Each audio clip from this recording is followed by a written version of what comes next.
नमस्कार दोस्तों, स्वागत है आप सभी का आपके अपने इस यूट्यूब चैनल बाय एमडी धीवर पर। सो दोस्तों, आज का जो हमारा क्लास होने वाला है वो क्लास नंबर 4 होने वाला है। और आज की क्लास का जो हमारा विषय रहने वाला है वो इंग्लिश लैंग्वेज रहने वाला है।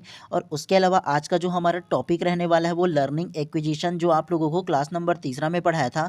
और आप लोगों को ना इसमें बताया था कि लर्निंग एक्विजिशन क्या है और लर्निंग क्या होता है, दोनों में डिफरेंट को आप लोगों को ना क्लास नंबर 3 में विस्तार पूर्वक समझा दिया हूँ। और इन्हीं टॉपिक पर ना आज मैं ना आप लोगों के लिए एमसीक्यू सीरीज 1 लेकर आया हूँ और एक आप लोगों का एमसीक्यू सीरीज 2 और भी आ गया, क्योंकि लैंग्वेज एक्विजिशन मतलब भाषा अधिग्रहण और लर्निंग मतलब सीखना में ना जितने भी प्रकार से प्रश्न बन सकते हैं उन सारे तरीकों से आप लोगों को ना प्रश्न बताने की मैं कोशिश करूंगा, ठीक है। और सरल से सरल तरीके से ना आप लोगों को समझाने की कोशिश करूंगा। तो क्लास क्रमांक 3 में ना ये तमाम जो थ्योरी है ना उसको आप लोगों को ना विस्तार पूर्वक और सरल से सरल तरीके से समझाने की कोशिश किया हूँ, ठीक है।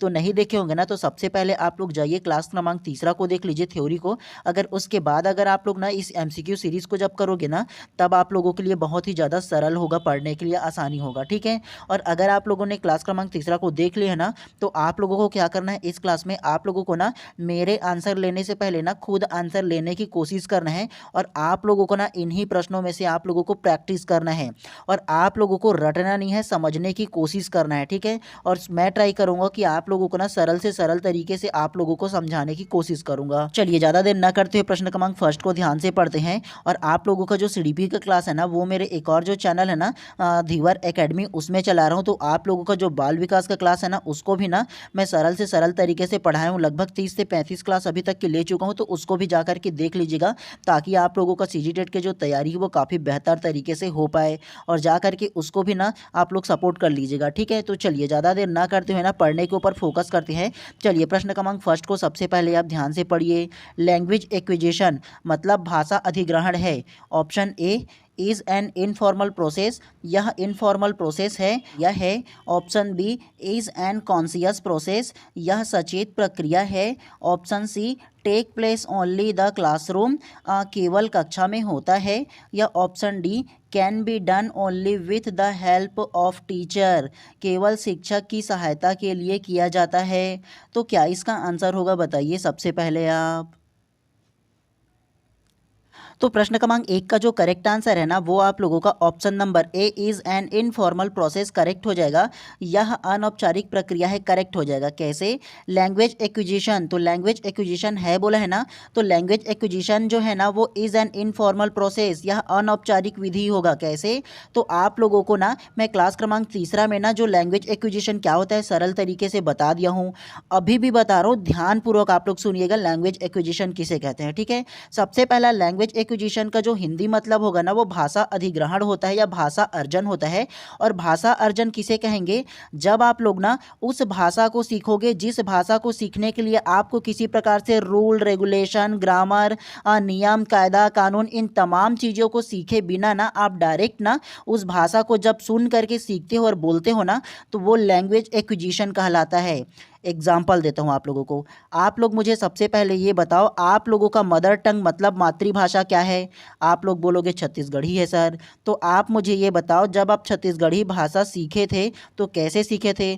आपने अपने मम्मी पापा से सुना, अपने अड़ोस पड़ोस से उसको सुना और सुन करके डायरेक्ट बोला और बोल करके सीख गया।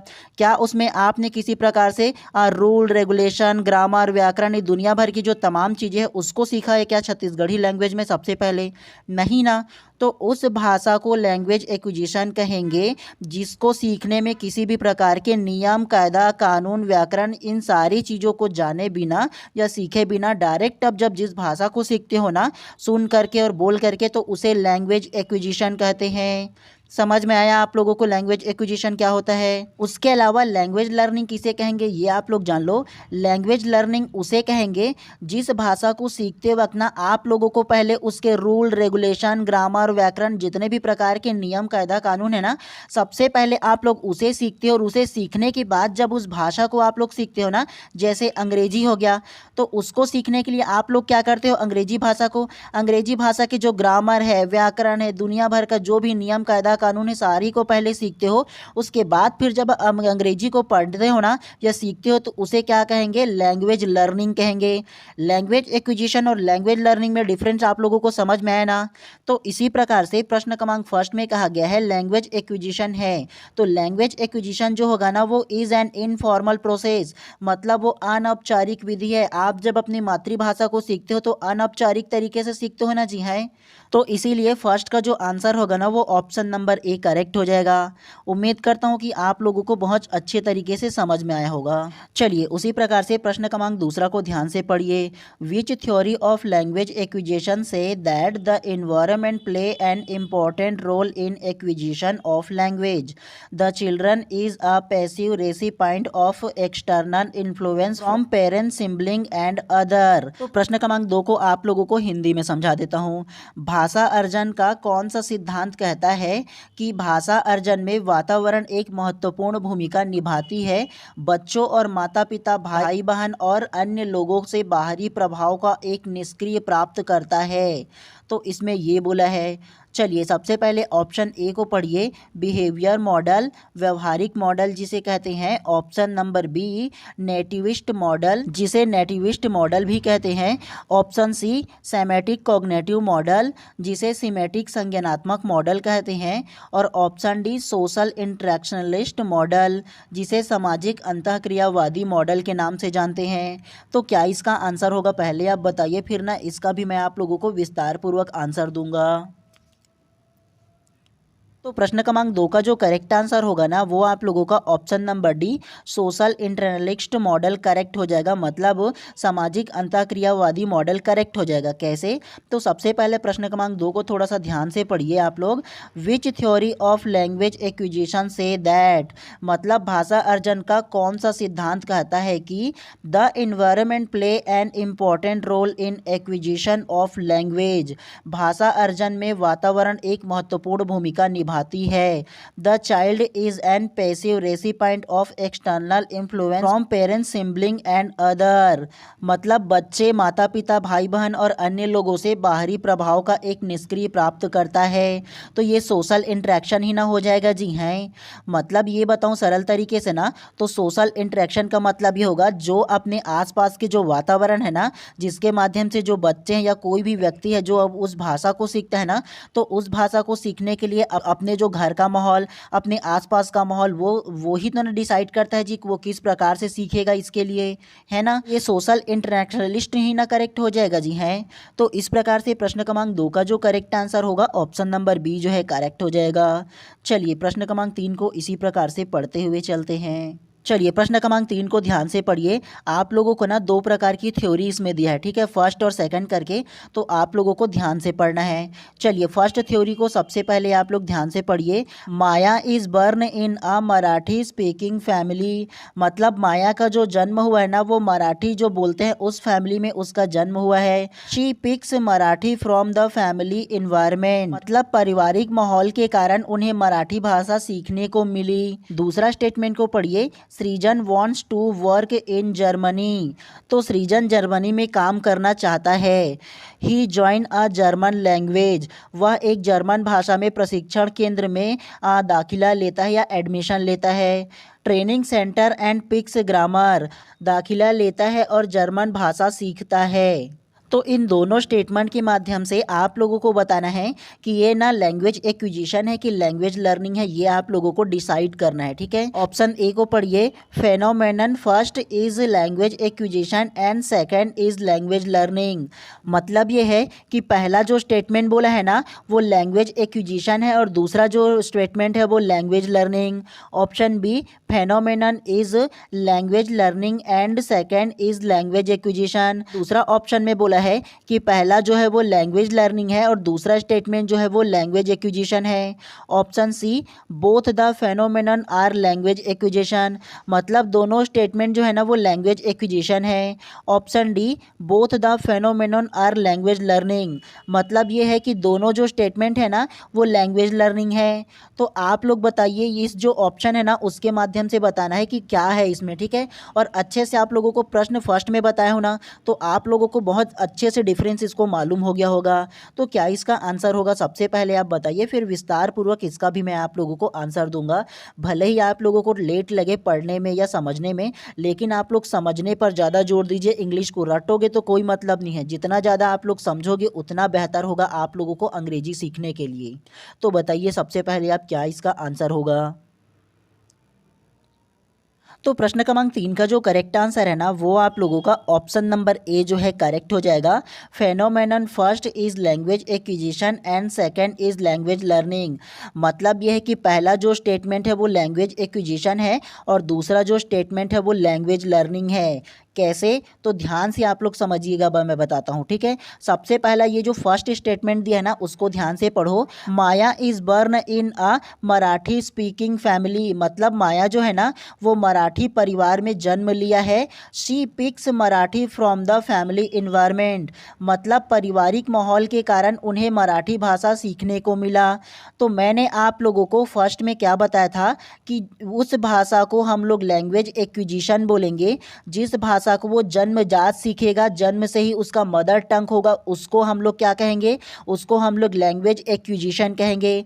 इसमें साफ साफ फर्स्ट स्टेप में बोला है, देखो माया जो है जिसका जन्म मराठी फैमिली में हुआ है और मराठी फैमिली इन्वायरमेंट होने के कारण ना उनको क्या सीखने को मिला, मराठी भाषा सीखने को मिला। मतलब वो बिना किसी रूल रेगुलेशन कायदा कानून की जो मराठी भाषा है वो सीख पाया, जो माया है वो। तो वो लैंग्वेज एक्विजिशन ही ना होगा। जी हाँ। अब आप लोग सेकंड स्टेटमेंट को पढ़िए। सृजन वांट्स टू वर्क जर्मनी। मतलब सृजन जो है ना वो जर्मनी में ना काम करना चाहता है या जर्मनी में ना काम करने के लिए जाना चाहता है।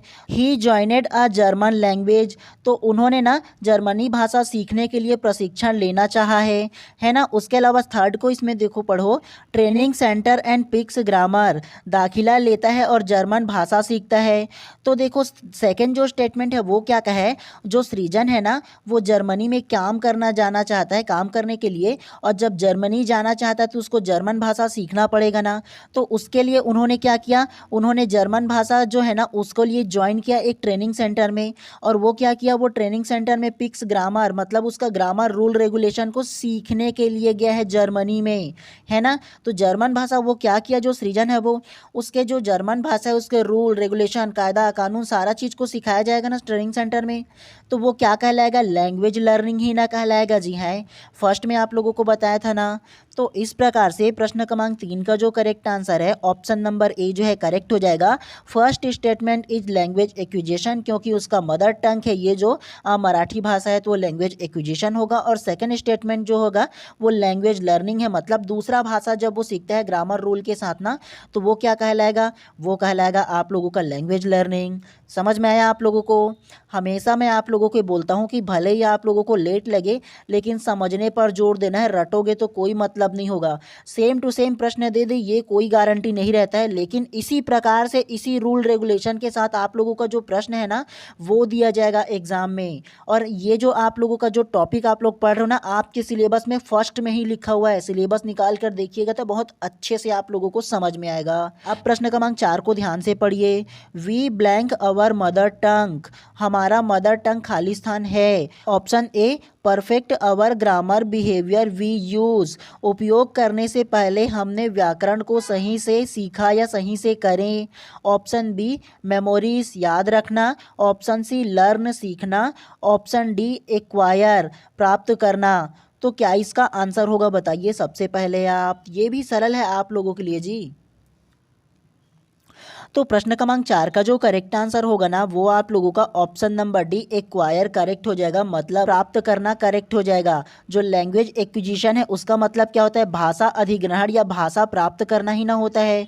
और प्रश्न क्रमांक 4 में क्या बोला है, we blank our mother tongue, मतलब हमारी मातृभाषा है।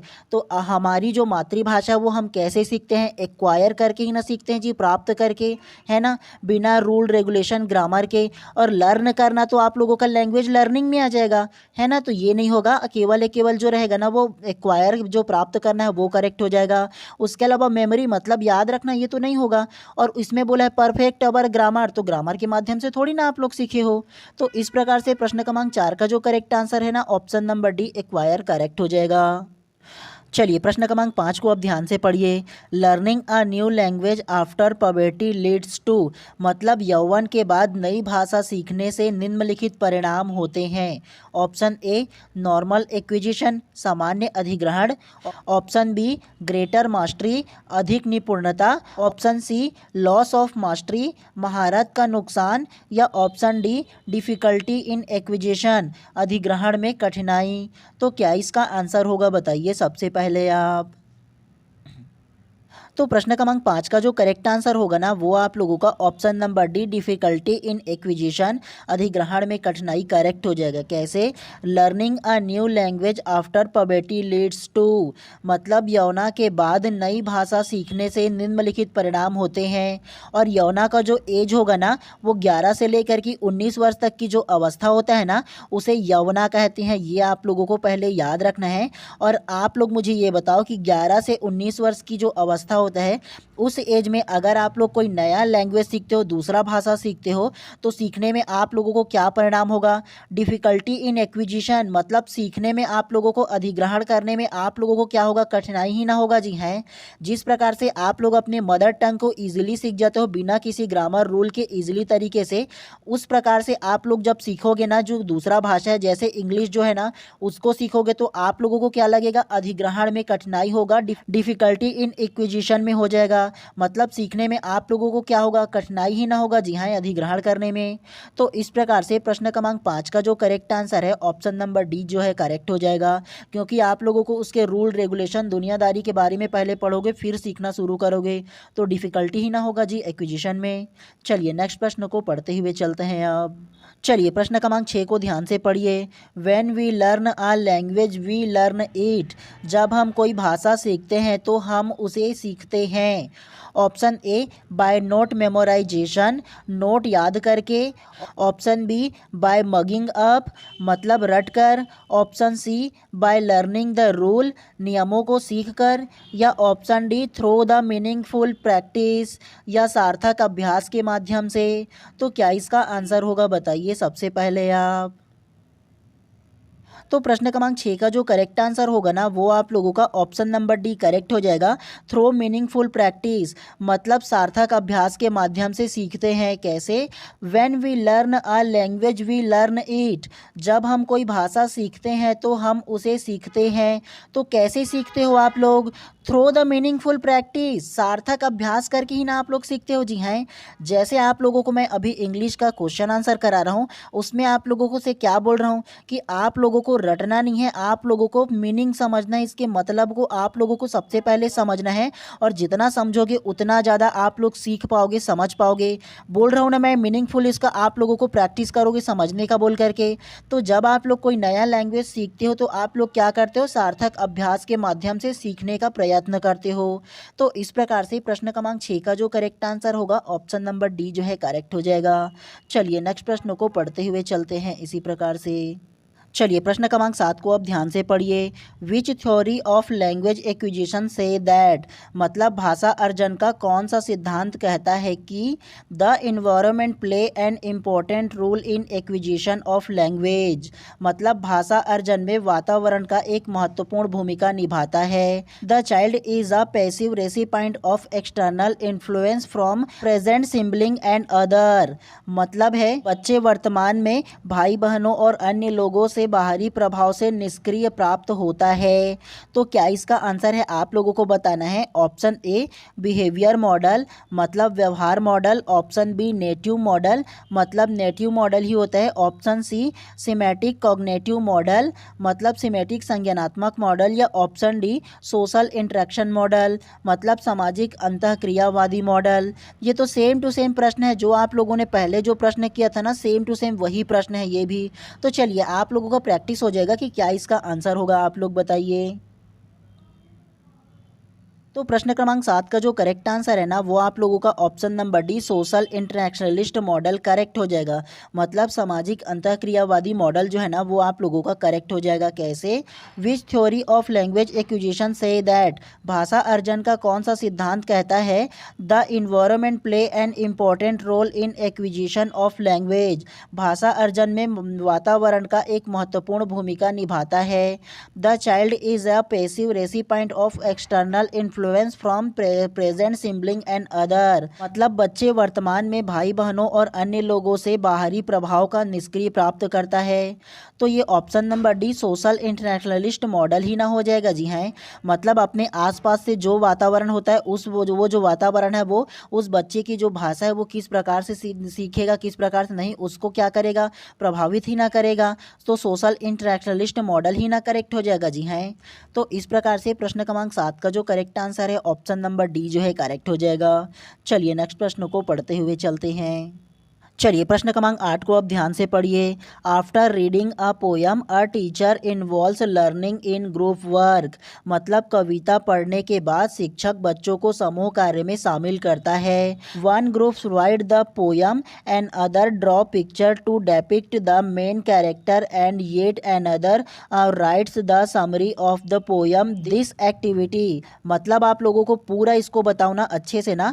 तो कविता पढ़ने के बाद एक जो शिक्षक है ना वो बच्चों को समूह कार्य में शामिल करता है और एक समूह को ना कविता का जो विषय है ना उसे लिखने के लिए देता है, जो थीम है उसको लिखने के लिए देता है, और दूसरा मुख्य पात्र को चित्रण बनाना का, मतलब जो दूसरा जो ग्रुप है ना उसको चित्र बनाने का जो कार्य है वो देता है, और तीसरा समूह को ना उसका जो सारांश है क्या, तो उसका जो सारांश है उसको लिखने के लिए बोलता है ना जी, समरी लिखने के लिए।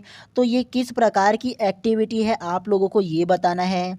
Option A is aimed at learners to prepare assignment, मतलब इसका उद्देश्य शिक्षार्थियों का मूल्यांकन के लिए तैयार करना। Option B will distract the learners, मतलब शिक्षार्थियों के ध्यान को भटकाना है। Option C aim in engaging the children,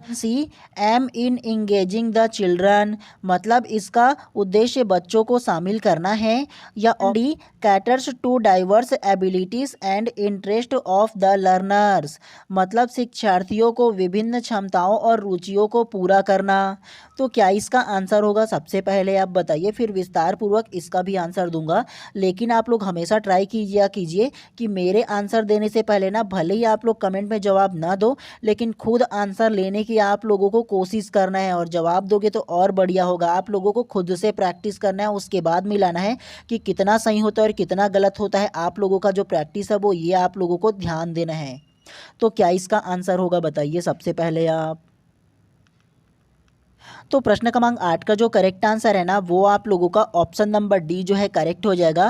caterers to diverse ability and interest of the learners correct हो जाएगा, मतलब शिक्षार्थियों को विविध क्षमताओं और उनके जो रुचि है ना उसको पूरा कराना करेक्ट हो जाएगा। कैसे?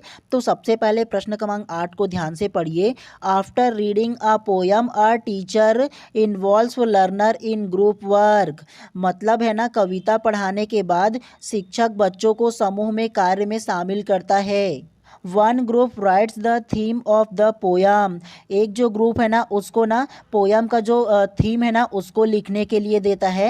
Another draw picture to depict the main character and yet another write the summary of the poem. This activity, मतलब दूसरा मुख्य पात्र जो है ना उसको चित्र बनवाता है, मतलब दूसरे ग्रुप को क्या करता है, चित्र बनवाने के लिए देता है, और तीसरा जो समूह है, जो ग्रुप है ना, उसे कविता का जो सारांश है, जो समरी है, उसे लिखने के लिए देता है। तो ये जो एक्टिविटी है वो क्या कहलाता है, ये पूछा है जी। तो ये जो एक्टिविटी है वो caters to diverse ability and interest of the learner, मतलब जो विद्यार्थी है, जो शिक्षार्थी, उसके जो विविध क्षमता है, जो उसके एबिलिटी है ना उसको बढ़ाना और उनके जो रुचि है ना उसको पूरा करना, इसका जो उद्देश्य है, ये जो एक्टिविटी है उसका हो जाएगा। क्योंकि आप लोगों ने देखा होगा पहले पोयम को एक जो शिक्षक है वो पढ़ाता है, और पढ़ाने के बाद उसी पोयम की जो टॉपिक है जो उसको ना अलग अलग ग्रुप में बांटता है। एक ग्रुप को उसका जो थीम है उसको लिखने के लिए देता है, दूसरे ग्रुप को उसका क्या चित्र बनाने के लिए देता है ना, और तीसरे ग्रुप को उसका समरी लिखने के लिए देता है। तो उसका जब सारांश लिखने के लिए देगा तो क्या करेगा जी, बच्चों की जो योग्यता है उसको बढ़ा रहे ना और उसके इंटरेस्ट को पूरा कर रहे हैं ना। तो इस प्रकार से प्रश्न क्रमांक 8 का जो करेक्ट आंसर होगा ना, ऑप्शन नंबर डी जो है करेक्ट हो जाएगा। चलिए नेक्स्ट प्रश्न को पढ़ते हुए चलते हैं इसी प्रकार से। चलिए प्रश्न क्रमांक 9 को ध्यान से पढ़िए। We speak to different people difficulty every if we are speaking on the same topic. मतलब हम अलग अलग लोगों से अलग अलग तरीके से बात करते हैं, भले ही हम एक ही टॉपिक पर बात करते हैं। The way we narrate incidents to our teacher would be different to the way we narrate it to a friend. जिस तरह से हम अपने शिक्षक को कोई घटना बताते हैं वह उस तरह से अलग हो जिस तरह से हम उसे अपने दोस्तों को बताते हैं। This significance blank aspect of language, भाषा के खाली स्थान पहलू को दर्शाता है। तो क्या इसका आंसर होगा, आपको बताना है। ऑप्शन ए साइकोलॉजिकल मतलब मनोवैज्ञानिक, ऑप्शन बी सोशल मतलब सामाजिक, ऑप्शन सी इंडिविजुअल मतलब व्यक्तिगत, या ऑप्शन डी स्पिरिचुअल मतलब आध्यात्मिक। तो क्या इसका आंसर होगा बताइए सबसे पहले आप। तो प्रश्न क्रमांक 9 का जो करेक्ट आंसर है ना, वो आप लोगों का ऑप्शन नंबर सी इंडिविजुअल व्यक्तिगत करेक्ट हो जाएगा। कैसे, we speak to different people differently every if we are speaking on the same topic. हम अलग अलग लोगों से अलग अलग तरीके से बात करते हैं, भले ही हम एक ही विषय पर बात कर रहे हो, सेम टॉपिक पर। The way we narrate an incidence to our teacher would be different to be the way we narrate it to a friend. मतलब जिस तरह से हम अपने शिक्षक को कोई घटना बताते हैं वह उस तरह से अलग होगा जिस तरह से हम उसे अपने दोस्तों को बताते हैं। तो आप लोगों को ना और सरल तरीके से समझा देता हूँ। ये जो 9वां जो प्रश्न है वो बोला है कि हम ना अलग अलग लोगों से अलग अलग तरीके से बात करते हैं, भले ही एक ही टॉपिक पर क्यों ना हो। और इसमें कहा गया है जैसे एक टॉपिक कुछ हुआ है ना, उसको मैं अपने टीचर को बताऊंगा तो उसमें क्या करूंगा, उसको अलग लैंग्वेज से बताऊंगा, अलग तरीके से बताऊंगा। और सेम टॉपिक को अगर मैं अपने फ्रेंड को बताऊंगा तो उसको अलग तरीके से बताऊंगा। तो ये जो अलग अलग तरीके से बताने का जो तरीका है ना, वो क्या है बोला है, this significance blank aspect of language. यह भाषा के खाली स्थान पहलू को दर्शाता है। तो भाषा के इंडिविजुअल व्यक्तिगत तरीकों को ही नहीं दर्शाएगा जी। आप किसी टॉपिक को अपने टीचर को बताओगे तो उसको अलग ढंग से बताओगे, अपने दोस्तों को बताओगे तो उसको अलग ढंग से बताओगे। तो दोनों का जो बताने का तरीका है वो इंडिविजुअल होगा ना, व्यक्तिगत तरीके से अलग अलग होगा ना। तो इस प्रकार से प्रश्न क्रमांक 9 का जो करेक्ट आंसर होगा ऑप्शन नंबर सी जो है करेक्ट हो जाएगा। चलिए नेक्स्ट प्रश्न को पढ़ते हुए चलते हैं। चलिए प्रश्न क्रमांक 10 को ध्यान से पढ़िए। Grammar in learning a language for communicating ideas verbally and written from provides. मतलब भाषा सीखने में व्याकरण मौखिक और लिखित रूप में ना विचारों के संचार के लिए ना निम्नलिखित में से प्रदान करता है। तो क्या प्रदान करता है आप लोगों को ये बताना है। Option A techniques for writing लिखने की तकनीकी, ऑप्शन बी कंटेंट सामग्री, ऑप्शन सी अ फ्रेमवर्क और स्केलेटन मतलब एक ढांचा या कंकाल, ऑप्शन डी सैटिस्फिकेशन मतलब संतुष्टि। तो क्या इसका आंसर होगा बताइए सबसे पहले आप। तो प्रश्न क्रमांक 10 का जो करेक्ट आंसर होगा ना, वो आप लोगों का option number C a framework और स्केलेटन करेक्ट हो जाएगा। मतलब एक ढांचा या कंकाल जो है वो करेक्ट हो जाएगा। कैसे, grammar in learning a language from communicating ideas verbally and written from provides. मतलब भाषा सीखने में व्याकरण मौखिक और लिखित रूप से विचारों के संचार के लिए निम्नलिखित प्रदान करता है। तो एक जो व्याकरण है वो मौखिक और लिखित रूप से दोनों प्रकार से जो विचार है ना उसको क्या प्रदान करेगा, अ फ्रेमवर्क ऑफ स्केलेटन मतलब एक ढांचा या कंकाल वो ना प्रदान करेगा। और आप लोगों को थोड़ा सरल तरीके से बता देता हूँ। अगर आप लोगों को अंग्रेजी सीखना है और अंग्रेजी सीखने के लिए सबसे पहले आप लोगों को क्या करना पड़ेगा, ग्रामर के जो रूल नियम कायदा कानून है तमाम चीज़ को आप लोग क्या करोगे, लर्न करोगे, सीखोगे ना। सेम वही इसमें बोला है। और सीखने के लिए ये जो तरीका है वो क्या कहलाएगा आप लोगों का, ये जो रूल रेगुलेशन जो ग्रामर का है वो एक प्रकार से क्या है, फ्रेमवर्क ऑफ स्केलेटन है ना। मतलब एक प्रकार से ढांचा है ना उस भाषा को सीखने के लिए। समझ में आया मैं क्या कहना चाहता हूँ आप लोगों से? तो इस प्रकार से प्रश्न क्रमांक 10 का जो करेक्ट आंसर होगा ना, ऑप्शन नंबर सी जो है करेक्ट हो जाएगा। चलिए नेक्स्ट प्रश्न को पढ़ते हुए चलते हैं इसी प्रकार से। चलिए प्रश्न क्रमांक 11 को ध्यान से पढ़िए। अ सिस्टम ऑफ सिंग such a sound letter of the alphabet word figure etc to which meaning are assigned based on convention. तो इसको अगर आप लोगों को बताऊँ ना, ध्वनि वर्णमाला अक्षर शब्द अंक आदि जैसे संकेतों की एक प्रणाली जिसे परंपरा के आधार पर अर्थ दिया जाता है। द एबो स्टेटमेंट मोस्ट अप्रोप्रिएटली डिस्क्राइब, मतलब उपरोक्त कथन सबसे उपयुक्त रूप से वर्णन करता है। तो ये जो कथन है ना, जो स्टेटमेंट है ना, वो क्या स्पष्ट करता है आप लोगों को ये बताना है। Option A code, option B text, option C message या ऑप्शन डी इसोमॉर्फिक। तो क्या इसका आंसर होगा आप लोगों को बताना है। कोड का मतलब तो पता होगा आप लोगों का संकेत, मैसेज का मतलब भी पता है आप लोगों का, है ना, संदेश, और टेक्स्ट का मतलब आप लोगों को भी पता है ना, पाठ या लिखना, या उसके अलावा एसोमॉर्फिक का आइसोमॉर्फिक ही इसका बोला जाता है इसको, ठीक है। तो बताइए क्या इसका आंसर होगा। तो प्रश्न क्रमांक 11 का जो करेक्ट आंसर है ना, वो आप लोगों का option number A code correct हो जाएगा। कैसे? तो सबसे पहले आप लोग प्रश्न क्रमांक 11 को ध्यान से पढ़िए। अ सिस्टम ऑफ सिंग such as sound letter of the alphabet word figure etc, मतलब इत्यादि, to which meaning are assigned based on convention. तो इसको अगर बताऊँ ना, तो ध्वनि वर्णमाला अक्षर शब्द अंक आदि जैसे संकेत जो है ना, वो एक प्रणाली है जिस पर परंपरा के आधार पर ना अर्थ दिया जाता है। मतलब जो अलग अलग नियमों है ना, उसके आधार पर अर्थ दिया जाता है। ये एक स्टेटमेंट दिया गया है और इसमें कहा गया है द एबो स्टेटमेंट मोस्ट अप्रोप्रिएटली डिस्क्राइब, उपरोक्त कथन सबसे उपयुक्त रूप से वर्णन करता है। तो ये कोड ही ना हो जाएगा जी, संकेत ही ना हो जाएगा, है संकेतावली जिसे कहते हैं हम लोग।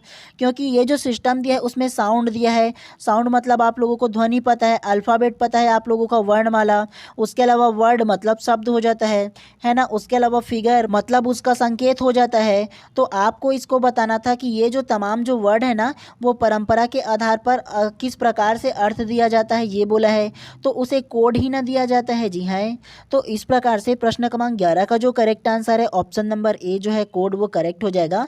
और इसे आप लोगों को ना नोट करके रखना है, ये स्टेटमेंट को लिख लीजिए और लिखने के बाद चाहो तो ना इस आंसर को भी आप लोग नोट करके रख लीजिएगा, इंपॉर्टेंट है आप लोगों के लिए, ठीक है। क्योंकि ये जो प्रश्न है ना, वो टेट एग्जाम में भी पूछा गया था 2016 में। तो ऐसे ना रिपीटेड क्वेश्चन कभी कभी आ जाते हैं, तो आप लोगों को इसको ना नोट करके रख लेना है। चलिए प्रश्न क्रमांक 12 को ध्यान से पढ़िए। A good language test is the one which, मतलब एक अच्छी भाषा परीक्षा वह है। तो अच्छी भाषा परीक्षा क्या है आप लोगों को ये बताना है। Option A test the student ability to remember, मतलब छात्र की याद रखने की क्षमता का परिणाम को बढ़ाना। Option B is knowledge based, मतलब ज्ञान आधारित। Option C is textbook based, मतलब पाठ्य पुस्तक आधारित। या option D test the student ability to use skill in real situation, मतलब छात्रों की वास्तविक परिस्थितियों में कौशलों का उपयोग करने की जो क्षमता है ना, उसका परीक्षण करता है। तो क्या इसका आंसर होगा बताइए सबसे पहले आप। तो प्रश्न क्रमांक 12 का जो करेक्ट आंसर है ना, वो आप लोगों का ऑप्शन नंबर डी जो है करेक्ट हो जाएगा। The student ability to use skill in real situation, मतलब छात्रों की वास्तविक परिस्थितियों में ना कौशल का उपयोग करने की जो क्षमता है उसकी परीक्षण करता है, करेक्ट हो जाएगा। कैसे? A good language test is the one which, एक अच्छी भाषा परीक्षा वह है जो, तो कौन सा अच्छी भाषा परीक्षा कहलाएगा? जो रियल सिचुएशन और वो जो बच्चे उसकी स्किल पर, उसके एबिलिटी मतलब योग्यता पर ना जो परीक्षा लिया जाएगा, वो एक गुड लैंग्वेज टेस्ट कहलाएगा। समझ में आया आप लोगों को? तो इस प्रकार से प्रश्न क्रमांक 12 का जो करेक्ट आंसर है ऑप्शन नंबर डी जो है करेक्ट हो जाएगा। और एक चीज़ आप लोगों को बता दूं, आप लोगों का ना जो अभी का क्लास है ना, उसमें 12 क्वेश्चन केवल लेकर के आया हूँ आप लोगों के लिए। और आप लोगों का ना लगभग 1 से 2 घंटे के बाद ना आप लोगों का इसी पर ना 12 से 24 मतलब 12 क्वेश्चन आप लोगों का और लेकर के आऊँगा, ठीक है।